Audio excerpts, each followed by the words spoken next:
کفار و مشرکین نے آپ کو دیکھا اور آپ کے اوصاف کریمانہ کو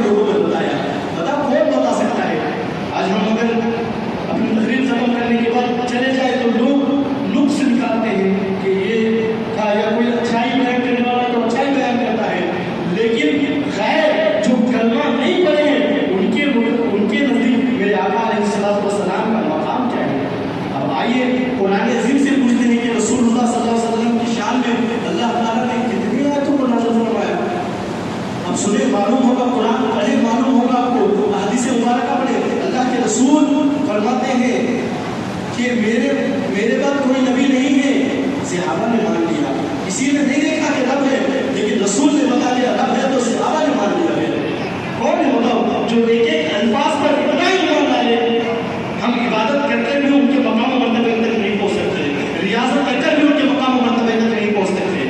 وہ صحابہ ہے پیارے، انہوں نے بے پناہ محبت کی. اللہ کے بعد سب سے بڑا مقام میرے اور آپ کے پیارے آقا صلی اللہ علیہ وسلم کا، میرے رسول کا مقام و مرتبہ جاننا ہے تو قرآن سے پوچھے.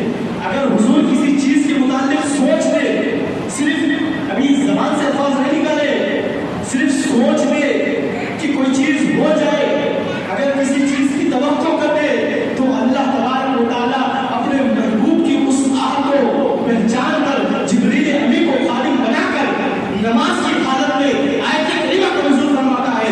قد نرى تقلب وجهك في السماء فلنولينك قبلة ترضاها فول وجهك شطر المسجد الحرام. یہ آیت کریمہ کب نازل ہوئی؟ حضور علیہ السلام والسلام مسجد اقصی کی جانب نماز پڑھ رہے تھے، ارادہ کر رہے تھے کہ ہمارا جو ہے قبلہ یہ ہو، مسجد حرام ہو. ابھی دل میں ہے نماز کا ارادہ، نماز پڑھ رہے ہیں حضور، ارادہ دل میں کیے. اللہ تبارک و تعالیٰ نے اپنی خوشی، اپنے محبوب کی خوشی کو حضرت جبریل کی زبان سے اس طرح کہلوا دیا. قد نرى تقلب وجهك في السماء فلنولينك قبلة ترضاها. اے محبوب جس طرح چاہے تم جاؤ، اللہ تبارک و تعالیٰ آپ کے لیے وہی قبلہ بنا دے. حضرت پاک پڑھیں اللهم صل على سيدنا محمد وعلى آله وصحبه وسلم. پیارے یہ جو 12 دن کے محافل ہیں، اس کو رکھنے کا مقصد یہ ہے کہ ہمارا اور آپ کا رشتہ اللہ اور اس کے رسول سے بہت مضبوط ہونا چاہیے. والدین بعد میں، رسول کے ساتھ پہلے. اگر کسی کے والدین گالی دیتے ہیں، اگر حضور کی ربوبیت کا انکار کرتے ہیں تو ہمارا کیا چہرہ ہونا چاہیے؟ حضرت ابو بکر جیسا ایمان ہونا چاہیے، فولادی ایمان ہونا چاہیے. لا یؤمن احدکم حتی اکون احب الیہ من والدہ وولدہ. حضرت عمر فرماتے ہیں ایسا ایمان اپنے اندر. اور حضور کی شان پوچھتے ہو قرآن سے پوچھے. اللہ تعالیٰ نے فرمایا یا ایھا الذین آمنوا لا تقولوا راعنا وقولوا انظرنا. اے لوگوں میرے محبوب کو اس طرح مت کہو جیسا کہ تم آپس میں ایک دوسرے کو پکارتے ہو. اگر کوئی معاملہ تمہیں سمجھ نہ آئے، اگر کوئی مسئلہ تمہیں دقت دے تو تم اس طرح حضور کی بارگاہ میں عرض کرو کہ حضور ہم پر نظر کرم فرمائے، آپ کے الفاظ ہمیں سمجھ نہیں آتے، ہمیں اور ایک مرتبہ بتا دے. یہ ادب کا مقام جو ہے ہمیں رب نے قرآن کے ذریعے سمجھا ہے. ہمارا خود صرف قرآن کو پڑھتے ہیں، قرآن کو سمجھو گیا کہ قرآن کیا کہتا ہے محبوب کے متعلق. صرف حضور آئے نہیں ہے، حضور آئے نہیں. اللہ تعالیٰ نے فرمایا کہ محبوب ہم نے آپ کو صرف اس لیے نہیں بھیجا کہ لوگوں میں مقبول ہو جاؤ. حضور اس شان کے ساتھ آئے کہ لوگوں کو اللہ کی دعوت دیتے ہیں، اللہ کے دین کی طرف بلاتے ہیں. اور اللہ تعالیٰ نے فرمایا، کیا فرمایا؟ اے محبوب ہم نے آپ کو بھیجا خوشخبری دینے والا، ڈر سنانے والا. وَتُعَزِّرُهُ وَتُعَقِّرُهُ وَتُسَبِّحُوهُ بُكْرَةً وَأَصِيلًا. قرآن کہتا ہے. اس کا معنی ہم جب کھولتے ہیں تو اللہ فرماتا ہے کہ لوگوں اللہ کی تعریف کو بلند کرو. رسول اللہ صلی اللہ علیہ وسلم کی جو ہے نبوت کو مانو، انہیں میں نے بھیجا ہے. إِنَّا أَرْسَلْنَاكَ بِالْحَقِّ إِنَّا أَرْسَلْنَاكَ شَاهِدًا وَمُبَشِّرًا وَنَذِيرًا لِتُؤْمِنُوا بِاللَّهِ وَرَسُولِهِ. اللہ کے رسول پر ایمان لاؤ، رسول وَتُعَزِّرُوهُ ان کی توقیر کرو، وَتُسَبِّحُوهُ بُكْرَةً وَأَصِيلًا. اس آیت کریمہ میں 3 باتیں ہمیں پتہ چلتی ہیں. کیا؟ ان سب سے پہلے درود پاک میں اللہم صلی علی، جلدی بات کو ختم کرنے کی کوشش کروں. اس آیت کریمہ میں 3 باتیں ہمیں پتہ چلتی ہے. سب سے پہلے اللہ نے فرمایا، کیا فرمایا؟ میرے محبوب پر ایمان لاؤ، میرے محبوب پر ایمان لاؤ. پھر کیا کہا؟ وَتُوَقِّرُوهُ ان کی تعظیم و توقیر کرو، وَتُسَبِّحُوهُ بُكْرَةً وَأَصِيلًا اس کے بعد میری عبادت کرو. یہ کون فرمانا ہے؟ وہ رب فرمانا ہے جس کے ہم اور آپ بندے. کس کے متعلق فرمانا ہے؟ رسول کے متعلق فرمانا ہے کہ تم سب سے پہلے ان پر ایمان لاؤ. اگر تم ان پر ایمان نہیں لائے، جیسا کہ صحابہ نے ایمان لانے کا بہار ہمیں عطا فرمایا ہے، جس طرح بزرگان دین نے ایمان لا کر بتایا ہے، اگر ہمارا ایمان ویسے نہیں ہوگا تو ہم آیت کے نظام پڑھ ہی نہیں سکتے. اگر ہمارے ایمان میں کمی ہے تو کیسے ہم رسول اللہ صلی اللہ علیہ وسلم کی شان بیان کیسے کیجیے؟ تو ایسا ایمان رکھو کہ اللہ نے جس طرح ایمان لانے کا حکم دیا اور تسبیحوہ بکرۃ وأصیلا، آخر میں کیا فرمایا کہ میری تسبیح و تحلیل کو تم بیان کرو. پہلا ذکر رسول پر ایمان، پھر ان کی تعظیم و توقیر، پھر تسبیحوہ بکرۃ وأصیلا میری تسبیح و تحلیل کو تم بیان کرو. یہ ادب کا تقاضا ہے. یہ اللہ تعالیٰ رسول اعظم صلی اللہ علیہ وسلم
کہ ان کی ایمان لوہے کی مثل فولاد جیسے ایمان کے ہوتے،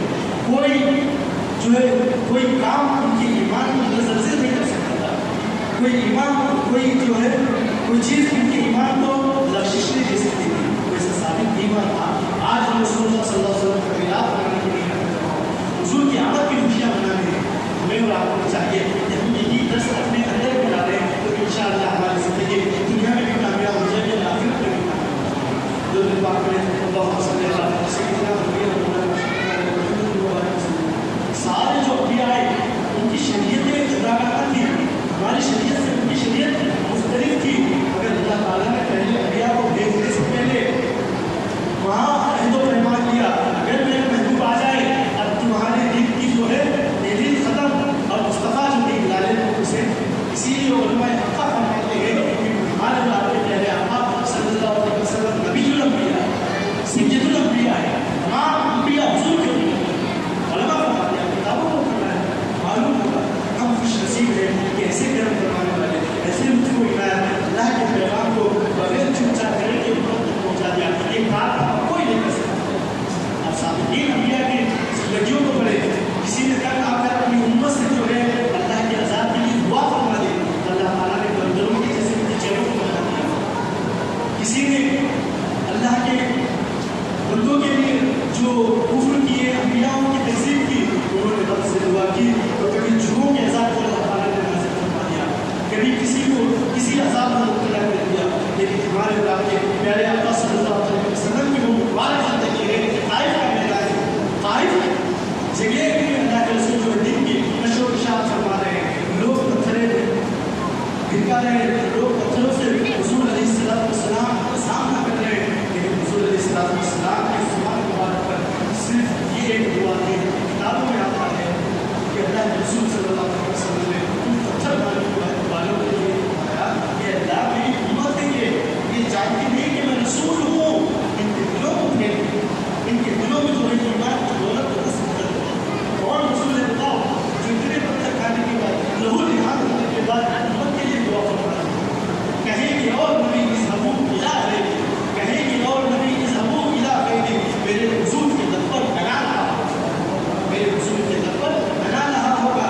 عزیز بچے کو جس طرح تلاش کرے، خدا گواہ ہے بروز بشر کی حالات کا یعنی ماں جب کسی بچے کو ڈھونڈتی ہے تو میرے آقا علیہ السلام کی زندگی کو کر کے حضور بروز بشر کی بارگاہ میں سجدہ کریں گے، مولا یہ میری امت ہے، ان کو بخش دے، اس کے لیے دعائیں فرما رہے ہیں، اور جیسے گناہگاروں کے لیے رسول اللہ صلی اللہ علیہ وسلم نبی کی بارگاہ میں سجدہ کریں گے، دعا فرما رہے ہیں۔ کتابوں میں آتا ہے کہ اللہ کے رسول صلی اللہ علیہ وسلم جب سجدے میں جائیں گے تو اللہ تعالیٰ فرمائے گا ارفع راسک یا محمد، اپنے سر کو اٹھاؤ، یا تو چاہو تو شفاعت تمہارے سر پر باندھ دی جائے گی، یا جتنے چاہے اپنے امتیوں کو دوزخ سے نکال کر جنت ادا کر دیں۔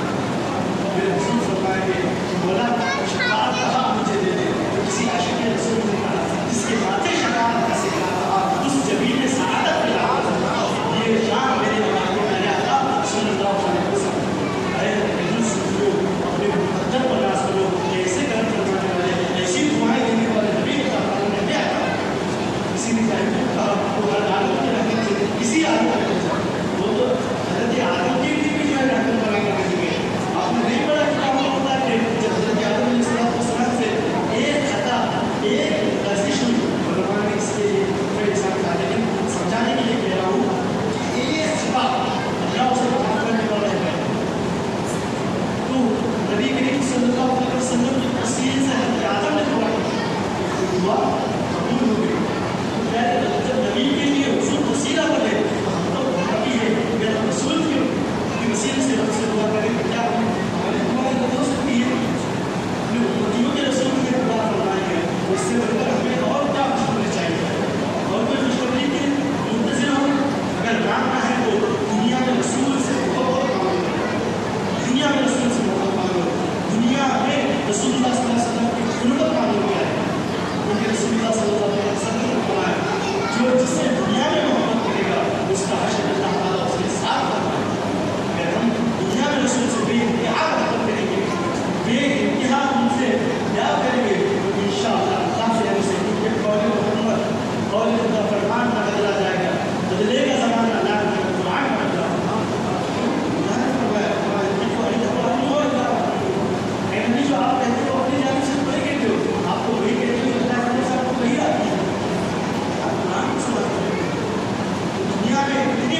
آزاد ہو گئے تو بادشاہ کے پاس پہنچا دیے گئے. اس کے پاس پہنچا دیے گئے تو بادشاہ کے پاس پہنچا دیے گئے. بادشاہ نے کہا کہ تم میرے پاس آئے ہو, تم محمدیہ کے فرد ہو, بتاؤ تمہاری کوئی آخری خواہش ہے؟ اگر میری بات مان لو تو میں تمہیں بخش دوں گا. جان ڈرتے ہیں بادشاہ حکم دینے والا ہے کہ یہ جو ہے لوگوں کو ختم کر دو, موت کے گھاٹ ہٹا دو. بھائیوں کو رسول اللہ صلی اللہ علیہ وسلم کی عظمت ان کے دلوں میں بیٹھ چکی تھی. تو دونوں بھائی بادشاہ کے دماغ میں پہنچ گئے. پہلے جب بڑے بھائی کو لایا گیا اس سے پوچھا گیا کہ تیرا ایمان کیا کہتا ہے؟ تو اس بڑے بھائی نے کہا میرا ایمان مجھے یہ کہتا ہے لا الہ الا اللہ محمد رسول اللہ, یہ میرا ایمان کہتا ہے. بڑے بھائی کو جو ہے دونوں چھوٹے بھائیوں کے سامنے فوجی میں پیر ملا دیا گیا, صرف اس وجہ سے کہ وہ ایمان کو ثابت قدم رکھے. ایمان کو جو ہے مضبوطی سے انہوں نے تھام لیا تھا. بادشاہ کے اس دکھاوے میں نہیں آئے. شیطان نے ان کو جو بتلانا چاہا انہوں نے جو ہے ایمان کے رسی کو مضبوطی سے تھام لیا. اس لیے انہیں شہادت کا وہ مقام اللہ تعالیٰ نے عطا فرما دیا. ایک فوجی کے پیر میں جو ہے بڑے بھائی کو ڈال دیا گیا. اب دوسرے والے بھائی کی جب باری آتی ہے تو وہ بھی خوبصورت نوجوان ہے. وہ بادشاہ سے کہتا ہے کہ جو جواب میرے بڑے بھائی کا تھا وہی جواب میرا بھی ہے, اور میں چاہتا ہوں کہ میں بڑے بھائی کے نزدیک جلدی پہنچ جاؤں تاکہ مجھے رسول اللہ صلی اللہ علیہ وسلم کی نیت نصیب ہو جائے. شہادت کا وہ عظیم مقام مجھے اللہ تبارک و تعالیٰ عطا کر دے. میرا بھی وہی سب جواب ہے جو میرا سوال ہے. میں بھی کہتا ہوں لا الہ الا اللہ محمد رسول اللہ, اللہ کے سوا کوئی معبود نہیں. یہ ایمان ہمیں بھی بنانا ہے اتنی ہی رشیں آ جائے, اتنی ہی جو ہے روٹا ہو جائے, بس دل میں یہ علم کر لو کہ لا الہ الا اللہ محمد رسول اللہ اور وسیلہ نبی بناؤ. انشاءاللہ اللہ تعالیٰ اپنے محبوب کے وسیلے سے ساری کا گناہوں کو معاف فرمائے گا. جب تیسرے بھائی کو لایا گیا تو اس کی 18 سالہ ابھرتی ہوئی جوانی تھی. جب وزیر کو اس پر ترس آ گیا. المختصر واقعہ بتا رہا ہوں کہ اس کے وزیر کو اس کے دربار کے حکم کے وزیر کو جو ہے اس پر ترس آ گیا. اس نے کہا کہ میں چاہتا ہوں کہ مجھے کچھ ایام پر مہلت دے دے, اس کو کھولتے میں ٹرین میں ان دونوں بھائیوں کی طرح نہ ڈالا جائے, اس کو میرے حوالے کر دے تاکہ میں اس کی ایمان کو جو ہے خراب کر دوں. جو یہ کلمہ پڑھتا ہے اس کلمے کے مترادف اس کو کر دوں. یہی الفاظ ہے میرے کتاب میں, مترادف کر دوں. تو بادشاہ کہتا ہے اے وزیر مجھے تجھ پر بھروسہ ہے, تو نے اس سے پہلے بھی کارنامے کیے, جو بھی فرد آئے انہوں نے اس نے چاہا تو اپنے ساتھ رہ گیا, اس کے ایمان کو تبدیل کر چکا. تو میں تجھے یہ بھی موقع دیتا ہوں کہ تم اس کے ایمان کو تبدیل کر دے. وہ نگاہیں جن نگاہوں میں رخ مصطفیٰ ہو, جن زبانوں پر حضور کا اور اللہ کا کلمہ ہو, وہ دل جس کے دل میں اللہ اس کے رسول سے بے انتہا محبت ہو, وہ ایمان سے ہٹ سکتا ہے؟ نہیں ہٹ سکتا. جانے تو جا سکتی ہے, مانے تو جا سکتا ہے, لیکن ایمان نہیں جا سکتا. جس دل میں اللہ اس کے رسول سے محبت ہو وہ دل ہمیشہ کامیاب ہوتا ہے. یہ بات حقیقت ہے. جس دل میں اللہ اس کے رسول سے بے انتہا محبت ہوتا ہے وہ دل ہمیشہ کامیاب ہوتا ہے, اور وہ دل کبھی ٹوٹتا نہیں ہوتا, اور وہ دل کبھی کھانا نہیں ہوتا. بولتے ہیں نا, علماء فرماتے ہیں کہ اگر ایک گناہ کر لو اللہ تعالیٰ جو ہے دل کو سیاہ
جب 40 دن ختم ہو گئے، 41ویں دن جب صبح کی سفیدی نمودار ہوئی تو لڑکی باہر نہیں نکلی.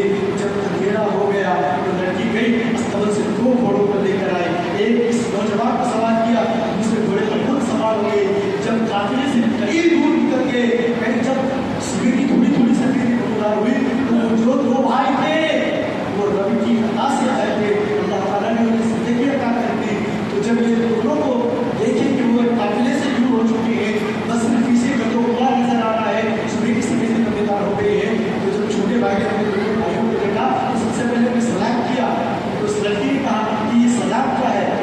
تو فرمایا کہ یہ سلام صرف سلام نہیں بلکہ سلامتی کی دعا ہے. اللہ تعالیٰ نے اس جملے کو پسند فرمایا ہے کہ جب تم کسی سے ملو تو سب سے پہلے اس کو سلامتی کی دعا کرو، وہ بھی تمہارے لیے سلامتی کی دعا کرے گا. یہ جو تم میرے بھائی ہے یہ بازاری کو پہنچ چکے ہیں، لیکن اللہ تعالیٰ نے انہیں ایک ایسی زندگی عطا کر دی ہے جو مقام شہید کو عطا فرماتا ہے. وہ مقام اللہ تعالیٰ نے انہیں دیا ہے، یہ اپنی قبروں میں زندہ ہے اور یہ اللہ کی طرف سے آئے ہیں تاکہ ہم دونوں کا تو میں تو مسلمان ہوں، تمہیں بھی کلمہ پڑھا کر دائرۂ اسلام میں داخل کر دے اور ہم دونوں کا نکاح پڑھا. یعنی یہ تعلیم کون دے رہا ہے؟ وہ رسول دے رہے ہیں، جس رسول کے لیے ساری کائنات وجود میں آئی. ساری ماؤں کو اس رسول پر رشک ہونا چاہیے، وہ رسول پر فخر ہونا چاہیے کہ حضرت سیدنا آمنہ صلی اللہ علیہ وسلم اپنے مقدس بدن سے میرے حبیب کو پیدا کیا. ان واقعات سے یہی معلوم ہوتا ہے کہ اللہ نے اپنے حبیب کے مقام مرتبے کو بدل دیا. ویسا مقام نہ کسی نبی کو ملا اور صلح قیامت نہ کسی کو نہیں مل سکتا جو مقام مصطفیٰ محمد صلی اللہ علیہ وسلم